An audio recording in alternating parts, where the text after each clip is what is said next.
Sommaire des rencontres d'avril 2018 des frères Franck. To Bokuse ya Matea ya Ndeko Franck ya stanza ya avril 2018. Balingami bandeko mibali pe basi kati na Kristo. Ezali Ndeko Franck azali kolobela bino uta Centre Missionnaire International ya Krefeld na Allemagne. Tozali kotala sima na weekend oyo nzamba pambali biso mingi mayangani otozalaki na yango uta vendredi ya bosantu, samedi pe dimanche ya Pâques. Pe to kanisaki makomi oyo nkolo na biso asalaki po na biso tango afutaki niongo. Asopaki makila na ye e pe apesi biso lisiko oyo ya mobimba be. Tozali pe kolobela na bokuse na tina ya oyo nzambe azali kosala sasa ipi na kati ya mokili mobimba. Na kozongela makambo na salaki na mubembo na salaki na ya sanza ya Mars e kuna na Inde pe na mboka Manille na mboka Bangkok pe mbala zomi na mibale na mataki na pepo pe mbala zomi na mibale na kitaki kaka po na komema sango santo pe ya kitoko ya liloba na nzambe kotalisaka bandimi ya solo oyo nzambe azali koloba pe ndenge nini Ndeko Branham azwaka mbela kubuta na nzambe ya komema etinda oyo esengelaki ezala muyangeli ya boye ya mibale ya nkolo Yesu Kristo pe bino moko boyebi yango tosengeli kozonga pe ndenge komami lokola Jean-Baptiste atindamaki lokola muyangeli ya boye ya iboso ya nkolo Yesu Kristo etinda oyo to message epesameni biso po ezala lokola muyangeli ya boye mibale ya Yesu Kristo. Elingi koloba te ke ngai Branham na kozala muyangeli ya boye mibale ya Kristo kasi nde ezali ngai te ezali nde message to etinda oyo mute kozala muyangeli ya boye ya mibale ya nkolo Yesu Kristo oyo nde elobamaki mukolo ya libwa ya février na 1957. Boye na ngolo na nzambe toyebi ete Ndeko Branham azongelaki na likambo oyo mbalebele na ndenge azwaka mbela ya kouta mbala moko epa na nzambe mbela oyo ya bokeseni pe ezali ekangani na boye ya mibale ya Kristo. Kasi yambo ete nakota na muzindo ya mukonza oyo tikete wopesa ngai nzela natanga na mukanda ba Hebreo chapitre 10 verset 14. Pamba te na mbeka moko atiaki na bopeto be po na libela ba oyo babulisami. Na mbeka moko kuna na kuluze ya calvaire tango nkolo na biso asopaki makila na ye makila oyo ya alliance ya sika tozalaki bato tosikolamaki tosembolisamaki pe akomisaki biso bobe babulisami na nzela ya liloba na ye balingami nyonso oyo nzambe asalaki oyo nzambe asalaka ezalaka oyo ekoki be pe awa toza na réponse na kati na makomi na bule oyo ya nzambe. Boye tozali kotala sima pe na lombango kuna na boyokani ya kala to Ancien Testament na masakoli nyonso ya boyokani ya kala oyo etali likambo ya rédemption to lesiko likambo etali mobikisi pe tokotanga na mukanda ya banzembo to psaume chapitre 22 tokotanga Esaïe 53 tokotanga makomi nyonso ata oyo nyonso ekangani na likambo ya résurrection to liseko. Tokotanga pe psaume to nzembo na mukapo ya zomi na motoba nakotika mwela na ye kati na bisika ya bawei te to nzoto na ye ekota na kati na corruption. Pe tozwi psaume 47 tozali kotanga kuna ete nkolo amataki na koganga pe na kelelo kobetaka pe tokei na kondima ya sika tozali komona lisusu ete nkolo pe mobikisi na biso azali na kati na nzela oyo kokendeke na ngomba ya Calvaire pe akendeke tina Getsamene pe kuna abondelaki alobi ete bolingi na ngai te volonté na ngai te kasi bolingi na yo esalema volonté na yo esalema pe agangaki kuna na ekulusu alobi nyonso ekokisami. Na Jean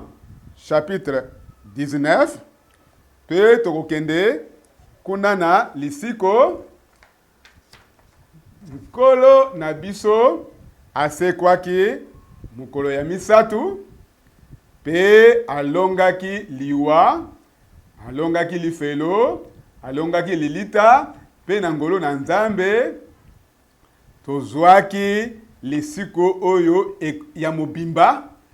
pe na nzela wana ya lisiko oyo ya mobimba be tokomaki bato oyo bakomi parfait to babongi be po na libela bato oyo ye moko abengaki asembolisi bango pe bokoki komona pe kotanga kuna na makomi ya kitoko ya liloba na Nzambe oyo nkolo na biso asalaki po na biso atako bokei na kondima ya kala tango elaka ete Nzambe apesaki epai ya Abraham elaka oyo Nzambe apesaki epai ya Abraham ezalaki pene ete ekokisama nkolo atindaki Mose to Moïse bokotanga yango na mukanda ya Exode nkolo ye moko amitalisaki epai ya Moïse pe alobaki nakanisi na se souvenir elaka na ngai nakitinga moko pona ko délivrer bino pona ko kangola bino tala ni likomi oyo ya mutuya na kati mukanda ya Exode ezali kaka te etinda tika libota na ngai ekende ezali kaka te ete babima ete bakende kosalela ngai kasi mbala zomi alobi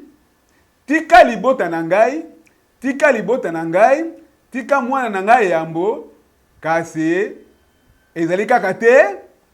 tika libota na ngai ekende kasi na sima tozali komona ete tokomi na mukapo ya 12 tango nkolo apesi motindo ya Pasika to Pâques ete mpate liama baboma yango ete makila yango batia yango likolo ya porte na balento ya baporte balingami boloba kaka na tina ya etinda te. Boloba kaka na tina ya mbela te ete tobima. Kasi toloba na tina ya mpate na Nzambe. Toloba na tina ya makila oyo atangisaki po ete ba oyo babimi bakende kosalela nkolo. Pe toloba na motema na bango, baloba na motema na bango mobimba, ezali volonté na ngai te, kasi tika ete volonté na ye esalema. Ezali ete pamba te nde na nzela ya volonté na ye liloba na Nzambe,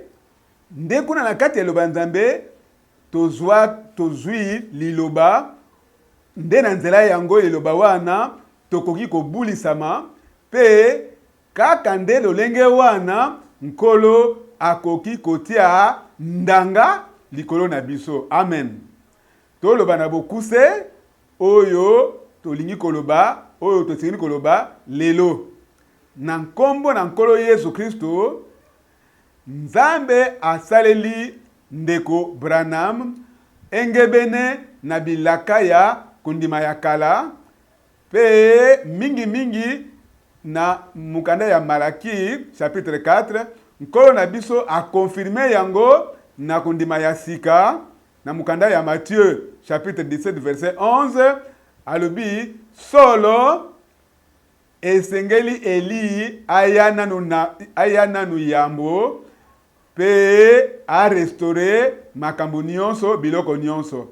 Liloba ya mutuya to mot-clé na kati na etinda oyo ezali rétablir to kozongisa oyo ezalaki. Ezali kaka te to banda religion ya sika. Ezali te ete interprétation moko songolo boye, kasi tozala restaurer epai na Nzambe na volonté ya liloba na ya bule na fondement oyo etiamaki epai ya ba ntoma pe basakole kubakisa eloko moko te, pe tozala oyo bazali restaurer na Nzambe pe na liloba na ye, pe balingami na sengili kolobela likambo oyo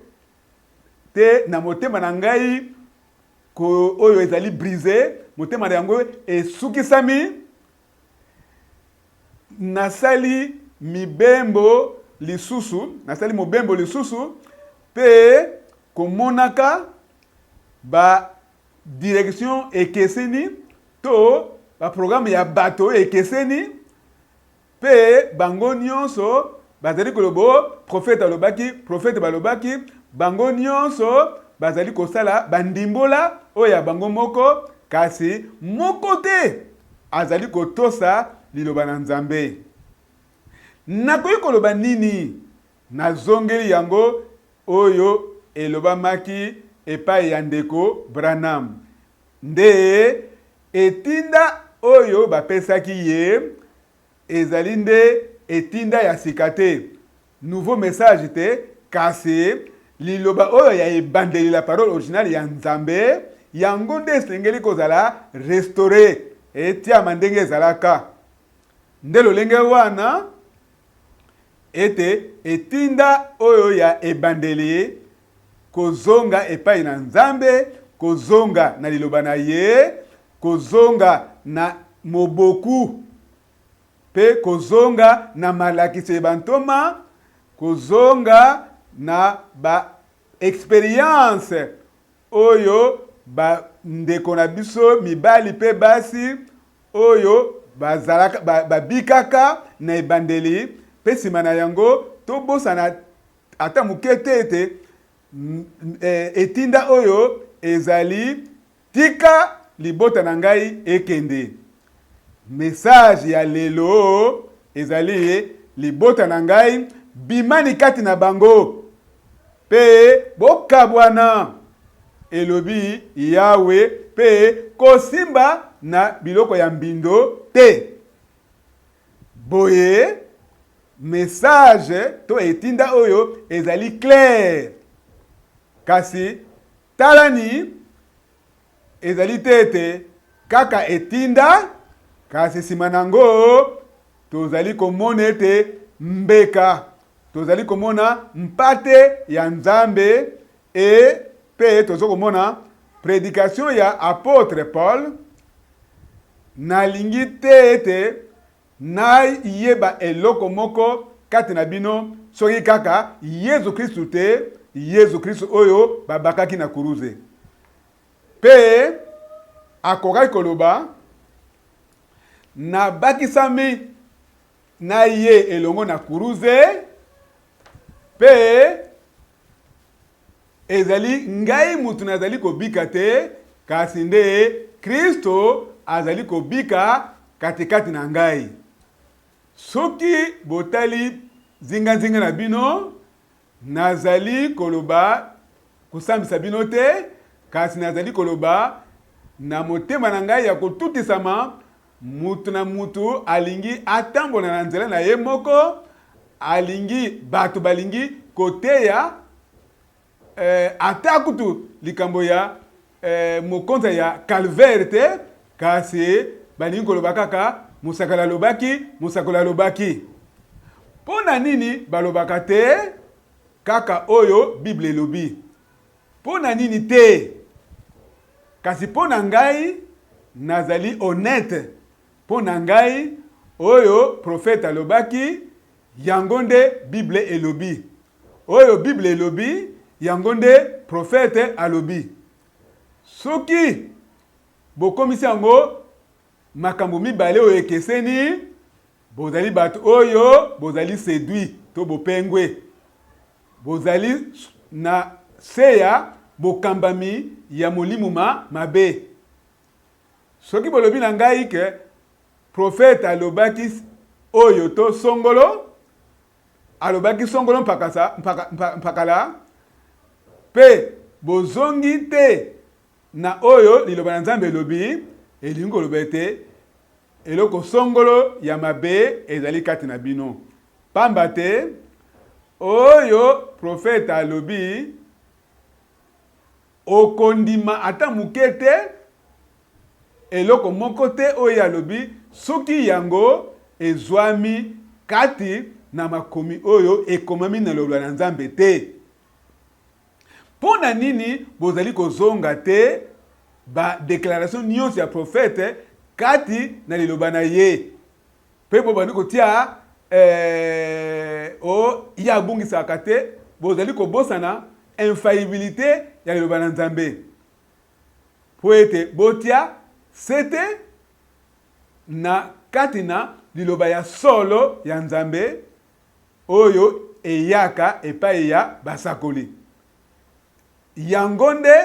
liloba ya solo ya Nzambe oyo eyaka epai ya basakoli kobanda na Genèse tina Apocalypse pe balingami lelo ezali le 3 avril lobi ezalaki le 2 avril pe ba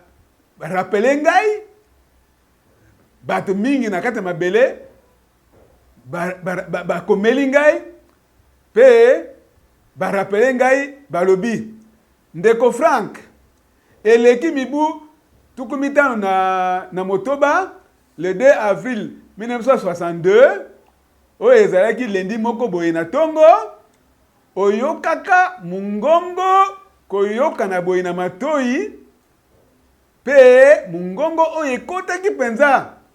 nkolo pona mbala liboso na kati ya bomoi na yo pe oyo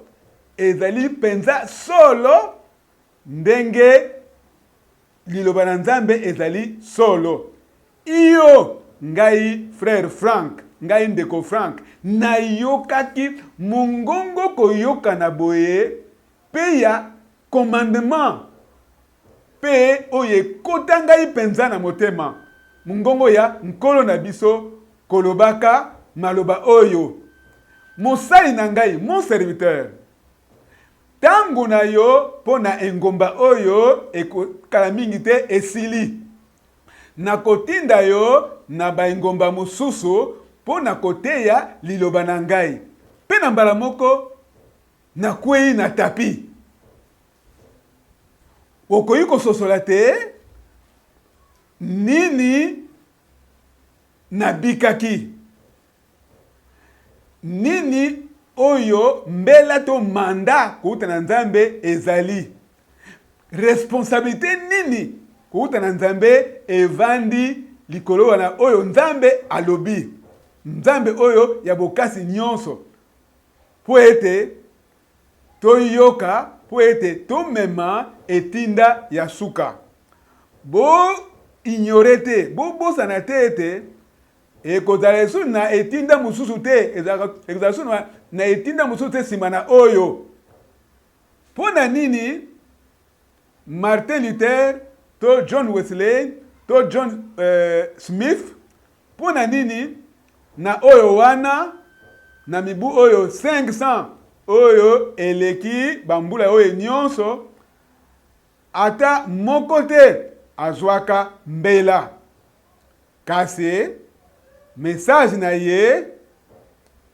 esengelaki ezala moyangeli ya boye ya mibale ya Kristo. Balingami bandeko pe bandeko basi. Tozali penza pene ya bozongi penza na poasa boye pe na nzoto ya nkolo Yesu Kristo. Nzambe azwaki musai na ye mukolo oyo ya mbotama ya ngai le 24 décembre 1965 ezali mukolo ya anniversaire na ngai. Kasi banda tangu wana message oyo epesamaki epai muto na Nzambe na mimi yango tina suka ya mabele, tina suka mokili. Balingami likolo ya mbela to mandat divin bao nyonso o bazali kati na bandimola na bango bazali koyina ngai, iyo bazali koyina ngai, bazali kosala kaka nde koyina ngai. Nayebi te pona nini. Po ete nasengeli natikala na liloba na Nzambe. Kasi pona ko pesa bina information na bambula nyonso yo 50 oyo eleki na sali mibembo sanza na sanza na bamboka ebele ti sikoyo tozali ko servir na mpwasa ba mboka to ba pays 172 ko salelaka ko servaka ko pesaka biloko epai na ko pesaka bato epai na Nzambe pe epai na libota na ye pe ko teyaka liloba na Nzambe pe ko kabolaka bilei oyo babombaki pe tozali ko kabola ko memaka mabombani oyo ekeseni oyo musakoli ateyaki kuta na liloba na ye ndenge ekomami na 2 Timothée chapitre 4 teya liloba tango nyonso atako eza favorable te atako eza favorable te teya liloba kasi na eteni ya mibale ezali nde bomba bilei tango te ngonga ekoya oyo esengeli kosala makambo nyonso mibale koteya liloba na Nzambe pe kokabola bilei ya molimo oyo tosalaki amagazinage. Balingami bandeko mibali pe basi na lobeli bino lisusu ezali kaka etinda te kasi tokokende nde na ngomba ya Calvaire esika makila esengeli etiama pe ba oyo balobi ete na ebonga ya ngolu ese eleki boyeba ete bososoli mabe nde mpo na ntina yango makila ezali kaka na ebonga ya ngolu pe tondimi yango na mitema na biso mobimba ete nkolo ye mei azali kosukisa azali koacheve musala na ye. Ndeko Branham asalaki oyo ye eteni ngai pe nazali kosala eteni oyo ngai pe bandeko nyonso bipai na mokili mobimba bazali pe kokabola bilei kaka oyo tozali kopesa awa pe bazali kati na liloba na Nzambe pe nkolo ye mei akosukisa musala na ye ya redemption ndenge asukisaki musala na ye ya kokela. Tika ete bopambwama na kombo na ye sasaipi pe pona libela le libela. Alléluia. Amen.